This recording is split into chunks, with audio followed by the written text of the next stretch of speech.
Hi guys, we're here live to talk about the bike plan. We have Principal Planner Jen Higginbotham here today.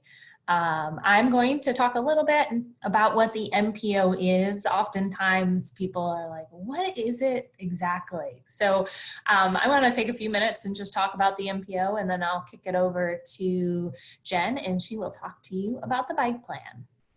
So let me explain to you a little bit about the MPO and what we do. Essentially, every time you fill up at the gas pump, you pay a federal gas tax. The Metropolitan Planning Organization, or MPO as you will hear often referred to, receives those funds or a portion of those funds and uses them for local projects. These projects will include bike trails, roadways, roundabouts, transit buses, and even sidewalks. We cover from Cicero to Franklin, Danville to Greenfield, and every place in between. These projects are planned in conjunction with the public, local cities, towns, and counties, and assisted by the MPO's governing board called the MPO Policy Committee. To ensure that the federal dollars paying for the projects align with regional goals, the MPO is relying on our planning team, who have a vast experience in urban issues, data collection, analysis, and technical support. And most recently, because of our deep knowledge and our reliable, fair process, the MPO can support central Indiana governments in other areas, including land use, housing, economic development, and water policies. Today, we're here to talk to you about cycling and our regional bikeways plan. Jen, can you tell us a little bit more about that? Yes, so I'm Jen Higginbotham, and we have created a regional bikeways plan. It's actually an update to a plan that we have done in the past. The most recent one was 2015, so 2015. And this update it is on our website, so you can take a look at it, but it includes a few sections. So first off, it has a section on a vision for the region, for bikeways in the region and how they should serve the region. Also some goals, actions, and recommendations that communities can choose to implement at the local level. It has a map of bikeways. So we did a inventory of all of the existing or open bikeways in the region using aerial photography, and we mapped all of those, and then we looked at all of the plans in the region and all of the proposed bikeways that our various cities, towns, and counties had planned, and we compiled all of those into the same map. And then we were able to do some breakdowns. We know kind of how many bikeways exist and are planned in the different communities. And we could also use that in some scoring criteria so that for the proposed bikeways, it allows us to set some regional priorities, which we did using public feedback and a steering committee and some focus groups, and then apply that to all of the proposed bikeways so that we could get an idea of how they might compete for federal funding, which ones might be more likely to secure some federal funding if they're asking for assistance from the MPO. Something else we have in there is a tool. It's called the Bike Network Analysis Tool. And that is something that our local communities can use to help them look at sort of their entire community and identify areas where perhaps in putting in a bike lane or a way to cross a highway or something like that would actually really maximize the investment in that improvement. So there's a lot of different components to the Bikeways plan. It is open for public comment right now, if you weren't already aware, and that will close on Sunday, November 15th. So you have a few more days to get your comments to us and review the plan. You can email your comments to me or phone me. It's 317-327-7587. And you can find our email address, phone numbers, etc. on our website at indympo.org. So indympo.org. And the website for this plan is indympo.org/bike. We're also going to have a public hearing for this plan on December 2nd. So that will be a final opportunity to comment with our board and hopefully get approval on the plan. If you're interested in participating in that, you can go to indympo.org/calendar and get the details for that meeting. That's my high-level overview of the bike, so we can jump into the Q&A. Okay, well, that's exciting. We are live on Facebook, so if anybody is watching us and has questions, feel free to use the comment feature to ask those questions, and we will take those. I do have a couple of questions, just myself, until we get questions. There we go. Sorry. So we talk about a regional plan. Like, who does this apply to? What, like, regional is so outside of the level that most people are used to thinking about.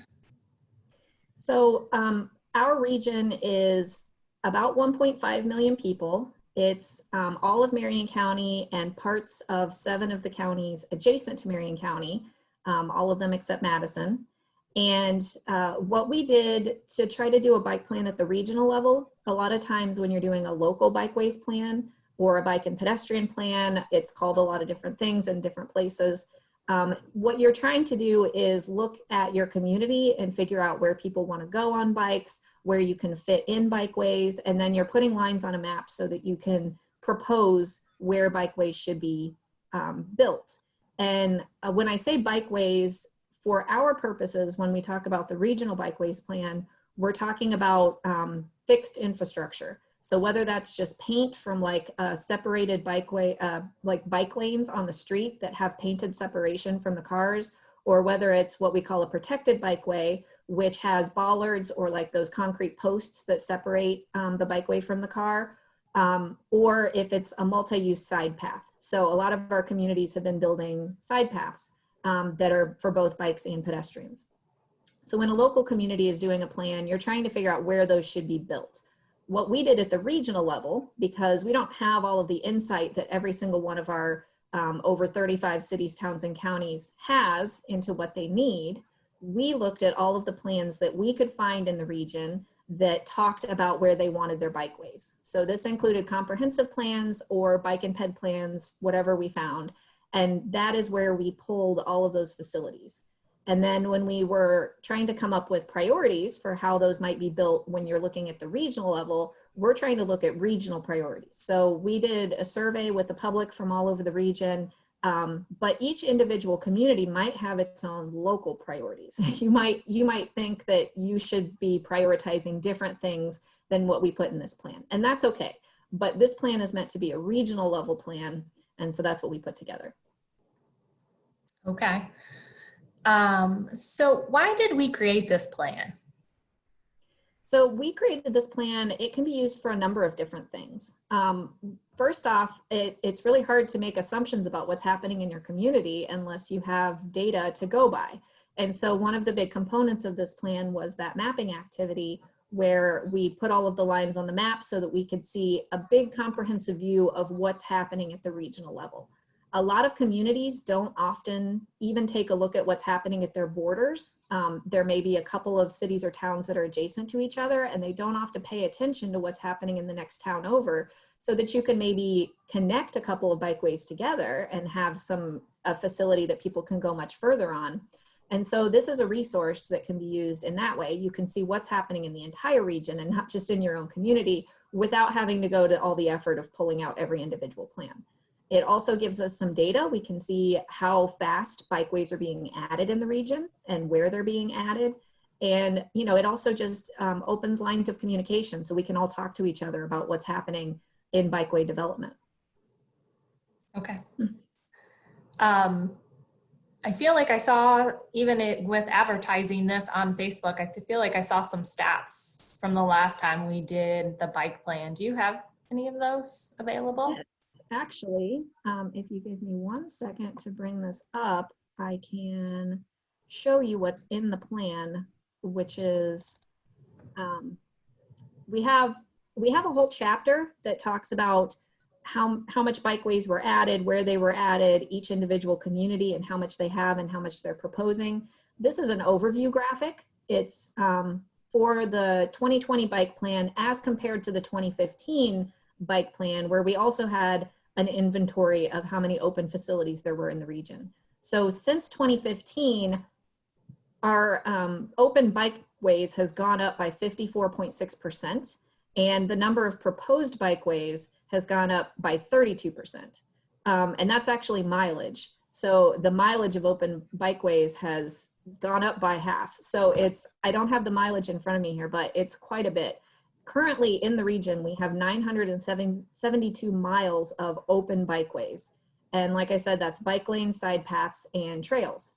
And in all of those documents that we put together, all of our communities are recommending an additional 2,000 miles of proposed bikeways. So that's a lot of bikeways to get built. But that's part of what this plan can do, is help us get that regional picture and help our communities accomplish those goals. Yeah, yeah. No, and thanks for bringing that up. That was exactly the image I was talking about. If anybody is watching on Facebook and has specific questions about anything that we are covering, feel free to ask a question, and we will do our best to answer that.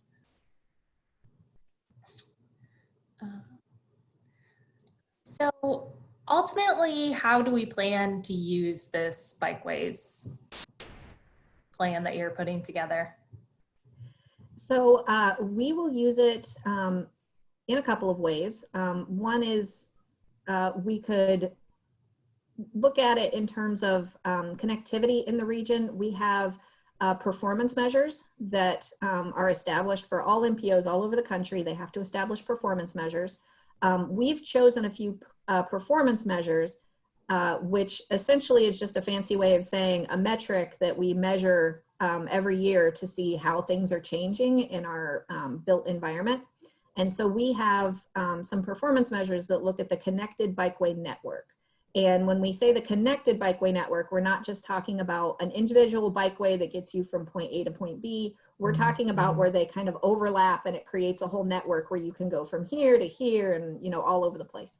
And so when we put those on maps, we're able to measure how much access people in the region have to the connected bikeway network. And in order to have that data, we do have to update that inventory. So that was one of the big functions of this plan, was updating that inventory. Another thing we could potentially use it for would be to help us when we're trying to score bikeway projects, when we're looking at our limited amount of federal funding that we can put towards things like bike projects. We can look at how they scored, how they compared in the regional bikeways plan. And it may not be the final way we decide, you know, which projects to fund, but it can definitely be a contributing element to that. Right. So we have a couple of questions that are coming in. Does the plan encourage multimodal transportation, specifically connectivity to Indigo? So this plan doesn't talk a whole lot about that, except that in the scoring criteria where we compare the different bikeways and we give them all different scores, we do have a couple scoring criteria that talk about connections to transit. So we've got a lot of different things in that scoring criteria that have to do with connectivity and equity and health. I'm thinking off the top of my head. So that, and sort of demand, how, you know, connectivity, how connected everything is. And we do have a few criteria that have to do with connections to transit. So it is included. We don't necessarily have like a big section about it, but it's definitely a component of the overall picture. Okay. I don't know this one, and we may have to get back and respond to this one because I don't know it off the top of my head, because there are different types of bike infrastructure. But we did have a question about estimated cost per mile. I didn't know if you had that off the tip of your tongue. I know it's significantly different for a bike lane, and if that's included as part of a bike or as part of a roadway project. Same thing with an adjacent side path or a trail. Do you know any of those facts and figures? I don't have anything off the top of my head. I know it's high. I mean, it's not as much as building a road, obviously, but a number that I know I've heard in the past is when you're building a trail specifically. So that takes some site work and then putting down some pavement and whatnot. So when you're talking about a paved trail, you're talking about maybe like $1 million a mile. Most of the time you're not building an entire mile. So, you know, that's not to say that it costs $1 million to build a trail. That's just to say that it breaks down from there. But if you're talking about paint on a street where you're putting in bike lanes, that's significantly cheaper. It just takes your Department of Public Works to go out and make that improvement and make sure that those are happening. And you have to have, you know, the amount of street already to do it. But if you're talking about like a protected bikeway, which is like I talked about in the street, maybe there's a curb, maybe there's those like concrete posts that protect the bicyclists from traffic. Those are going to cost a lot more per mile than just like a paved trail. So it varies widely. It depends on how close it is to traffic, because there's costs when you're dealing with trying to do it right next to the street. It's definitely cheaper if you're already doing road construction. So if you're widening a road or putting in a new road and you also put in a side path, it's significantly cheaper than doing it on its own. But yeah, costs vary widely. Okay. Oh, shout out to Woodruff Place. We have a question about, what is that? State Avenue. So the comment is, there's a lot of bike riders in Woodruff Place. Is a bike lane or a complete street proposed on State Avenue to connect to the future Blue Line station? I believe there's already, oh no, not on State. So on State Avenue, south of Washington Street, there are protected lanes. North of Washington Street, there's one on Arsenal Avenue. And there are bike lanes, some protected, some not, on Michigan and New York. So the only reason I know that area is because it's near where I live. So I know what you're talking about. I do not know if there are proposed protected bike lanes for State Avenue north of Washington Street. You'd really need to reach out to the Indianapolis Department of Public Works and see if there's something. If it's on our map, it may already be like something that they have planned. If it's not on our map, you'd have to reach out to them and see if it's maybe something they're thinking about, but just haven't put in one of their official documents yet. So if you look in our document, you should be able to zoom in on that location, right? And see if the city of Indianapolis provided any type of infrastructure to us as something proposed. Yeah, so I can share my screen again and show you. This is actually the map that is in the regional bikeways plan. So it is the entire region, and the existing facilities are in blue. There's actually a blue border around it too, but ignore that. These little blue lines in here, these are the open facilities, the open bikeways, and some of them have names and it says what type it is, if it's a side path or if it's a bike lane, etc. And then they're color coded because that has to do with the scoring that we did on all of the proposed bikeways. So red, orange, yellow, light green, and dark green, those are all facilities that we scored in the plan that are not built yet. So if I zoom into that area, we have Woodruff Place. There's nothing here for State Avenue right now, but the lines that we put on this map are from the Indy Moves plan, and that's a few years old. So you could always check with DPW and see if it's something that they're thinking about. Okay. Jen, as far as, can you talk a little bit about mapping? So my husband just bought, as part of the pandemic, right, a bike. And so we've been getting out a lot and riding our bikes. Is there any online tools available right now? I mean, that map kind of just shows you what's open and what's proposed. Do we know of anything that is out there that's in the digital world for somebody to use? Yes. So we have this map for the regional bikeways plan, and it does show you what is open since the last time we did this inventory. And we have checked with our communities fairly recently just to put the map out there and say, did we miss anything? So it should be pretty accurate. I know there are a few trails under development right now that are getting ready to open, so those probably won't be in this map. But you can also, if you're not looking for an actual map to like look at and plan your own route and see the things, you can just go to like Google Maps and you can choose to find a route. You can put in where you're coming from and where you're going, and you can choose to find a route as a bicyclist. So Google actually lets you pick whether you're driving, whether you're walking, or whether you're bicycling, or whether you're trying to take transit, and it will plan a route for you that uses either where Google knows that dedicated bike lanes or something exists, or on low traffic streets where you would be safer. So you can always use something like that. The Indianapolis NPO, we're actually looking at putting together an online map I don't have any estimates on when that will come out, but we have been discussing that recently and talking about putting something out there that would be more of a just where the facilities open, so that it can help communities sort of plan where they're trying to get, or just see that comprehensive map, as opposed to the one I just show you that also has all the proposed facilities on it. But we don't have an estimated date for when that would be coming out, and that would not give you directions like Google would. So if you're looking for directions, I would go to the Google Maps. Great. I just didn't know if everybody knew that, so I think that's always helpful for those that may not. How did we pick the facilities that are shown in the plan?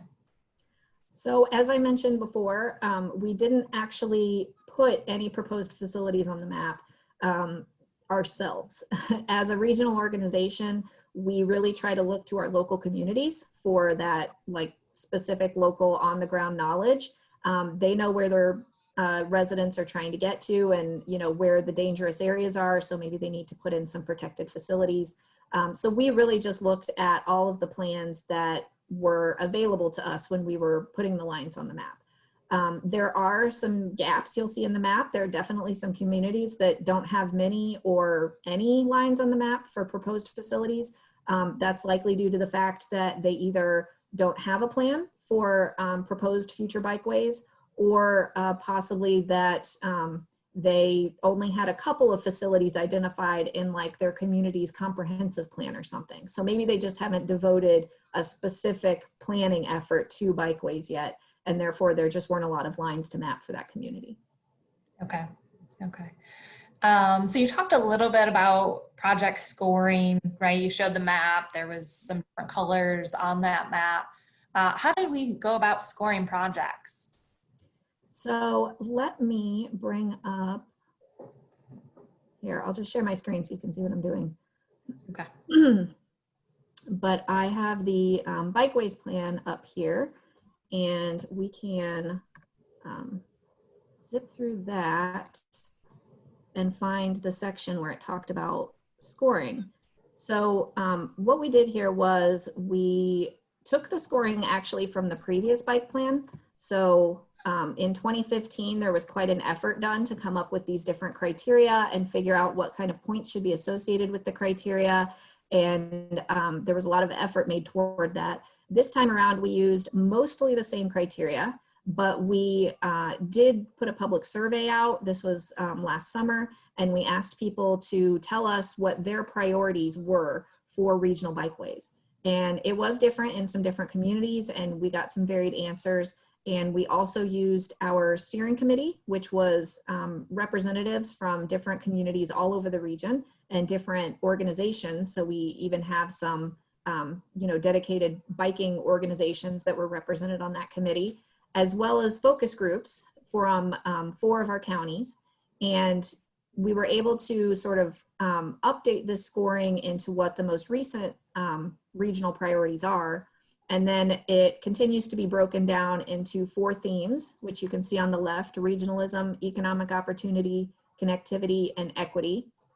And then each one of those has several criteria within that theme that we used. And most of the analysis was done using ArcGIS analysis. So we were able to take all of the lines that we had put on the map, both the open and proposed bikeways, and then do what we call spatial analysis, which is like basically just drawing bubbles around the lines and finding out what kind of things they connect to and how many people they connect to, how many jobs they connect to, etc. So that is primarily how we went through the scoring process. First, we came up with criteria, and then we applied it to the projects. And this is that same map that I just showed you, but this is from a page in the document. Oh no, this is a different map. This is the map that I just showed you online, the final scoring map. Okay. Just a reminder to those that are watching, if you have any questions, please log them in the comment box. Jen, this one's really along the lines of what you were already covering with scoring projects. How did we determine the points within the scoring tool? So originally it was a lot of back and forth with the committee and talking to the public and having public meetings. By originally, I mean like in the 2015 plan when we sort of set the scoring to begin with. This time it was somewhat similar, except we did sort of open it up, as I said, to the public to give us feedback into what their priorities were. And then it was just kind of going back and forth with our committees and with our the MPO has a board called the Transportation Policy Committee, and they're representatives of all of the cities, towns, and counties in the region. It's like mayors and town council presidents and things like that. And they all had feedback as well into what we were doing. And then we just kind of settled on what everybody thought seemed like a fair and sort of reasonable scoring system to use for the region. Okay. Great. Well, thank you. I don't know that we have any more questions coming in the Facebook feed right now. So we can just sit for just a few more minutes and see if anybody else has any additional questions. I do appreciate all of the effort you and your team have gone to, right? Because when you talk about doing a public survey, I mean, that wasn't this summer, right? That was summer of 2019. So I know this has been a big effort that you guys have undertaken. So I appreciate both you and your team and the consultants for all your work on this. It is exciting to kind of wrap it up and approve it. And okay, well, I don't know that we have any additional questions today from the public. We do still have, right, it's open for public comment. They can email you, right, directly, or comments at the public hearing as well. Yes. Yeah. So I'm sorry, the mailman just showed up. So go ahead, Anna. Okay. Yeah, so we do have a public hearing in early December for the adoption of the plan. And you can email at Jen Higginbotham at indympo.org. Any comments you may have. You can also find her email at indympo.org under the staff section of the page, or obviously you can email myself. Yes, and once again, so like I said, this draft of the Bikeways plan is available for public comment right now. And we just ask that you get us those comments by Sunday, November 15th. That way we can consider them all, incorporate anything that needs to be incorporated into the plan before we take it to our board for approval on December 2nd. December 2nd. Thank you. I didn't know that date off the top of my head. Yep. Okay. Thanks again for those of you who joined us. We appreciate your feedback. All right. Thank you, everyone.